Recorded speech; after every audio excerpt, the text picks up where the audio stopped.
Adulthood is often defined as being fully grown and able to stand on your own 2 feet, but for many people, dependence on parents is extending well into their 30s or later. For those who study human development, that begs the question, when does childhood end? University College London anthropologist Dr. Brenna Hassett studies the evolution of human lives and joins us now from Greece. Hello, Brenna. Thank you very much for being with us. So what do you define... Hi, thanks so much for having me. What do you define as childhood?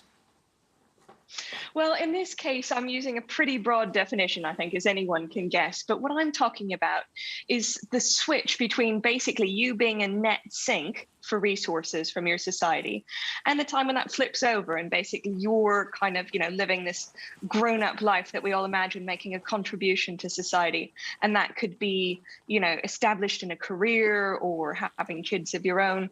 But in the book, I talk about how we as a species seem to be pushing that date later and later and later. When do you predict, or when do you think your childhood ended? I would say it pretty much ended abruptly when I had a kid. That was a change, because it's very hard to sort of say that you're grown up. I think for a lot of people who are my generation, and I'm just past 40, it's not so easy to see yourself as a grown up like, our parents' generation. It's hard to buy a house. Establishing a career sounds like a dream. There's a whole bunch of things that as a society we've found a way to invest in our kids, to support them. Kids go to university, kids are in training and apprenticeships for longer and longer now than they ever were in the past. But it does mean that you're not quite grown up, perhaps, as soon as you were in the past. So that means that people could technically be a child up until the age of, say, 40 or even older. Have you had people take offence to being labelled potentially a child at that age? Actually, surprisingly, people seem to be really keen to point out that they're never growing up, which I sympathise with a lot. But one of the things people have pointed out, and something that I talk about actually pretty intensively, is that it's not equal for everybody. Some people get to kind of throw off university and have, say, bank of mum and dad behind them.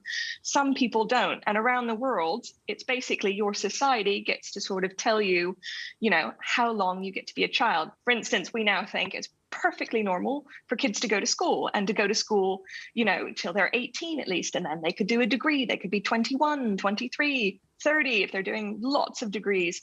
Whereas people like my grandma, they left school at 16 and thought that was really enough. That was a lot of school.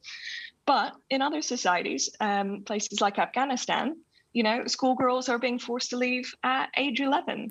So it's a completely different choice. Is this just all part of evolution? So because we're living longer, it means the phases of our lives last longer. So the phase of childhood lasts longer, the phase of adulthood, and then I guess the phase of being, for want of a better term, elderly lasts longer as well. You would think so. That would be the obvious thing. But humans are weird, and our evolution is weird because we are weird. That's our main evolutionary gift. And what we seem to have done is we have these really long lifespans, but you can actually trace down the fossil record as from our hominid ancestors, we start to grow slower and slower.